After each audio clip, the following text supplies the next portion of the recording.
Christian nationalism. What does that mean to you, and do you think that we should be a Christian nationalist country? I believe that we should be protecting our freedom of religion, and it seems that Christianity is under attack in this country. It's pretty evident when college campuses allow things to be talked about, everything under the sun, but when anyone tries to speak about Christianity, they're pretty much shut down. It's not that she's dodging the question. It just seems like she doesn't know what Christian nationalism is, or that freedom of religion means more than just Christianity. She also seems to be confused, thinking that speaking about Christianity is the same as forcing people to follow Christian belief systems. Do you think America should be an exclusively Christian country? Yes, but I think that it should be a Christian country. And let's say we became a Christian country. What would you say to your Jewish friends and neighbors? Well, I think that the base of this nation was Christianity, and they know that, just like Israel was the Jewish religion, and we know that, and we love them, and we respect them for how their nation is, and they respect us for how our nation is run. And I think that, both nations are very, very close, commandments-wise and everything.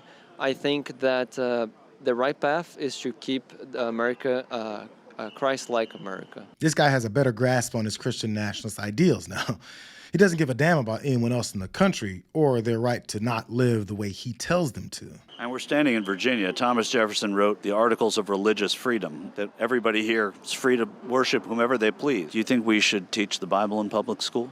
Yes, I do. I do believe that. I believe that it does brings a spirit of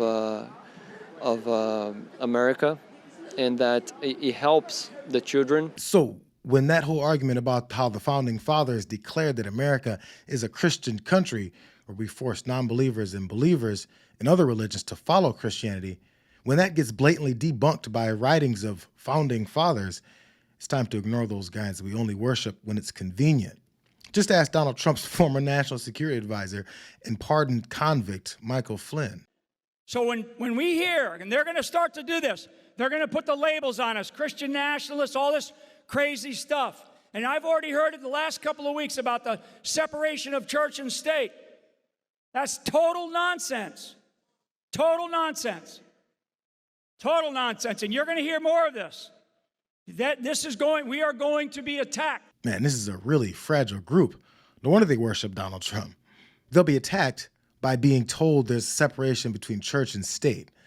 They hear the lie about being attacked, get panicky, as designed, and forget that some of Trump's kids and grandkids are Jewish. Michael Flynn, he said that if the country is one nation under God, it should be one nation under one God.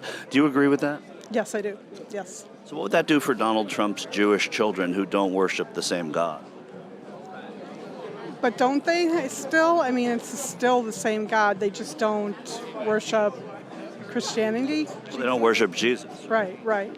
Isn't Jesus the God of Christianity? Well, he is. He's 3 in 1. Yeah. And what about our Muslim people in the country? Should they be made to worship Jesus as well? No. I guess everybody, we should have our. How about we keep religion out of it? As usual, it takes having to discriminate against their Trump God to finally realize that other people that don't practice their religion deserve respect and freedom to do so. But since the state of Israel and the United States is being criticized for carrying out the mass murder of tens of thousands of innocent Palestinians, elected officials have to call anti-Semitism to force people to fall into line. So the House, led by Representative Lawler, even passed the Anti-Semitism Awareness Act, focused on shaming college protesters into shutting up about it.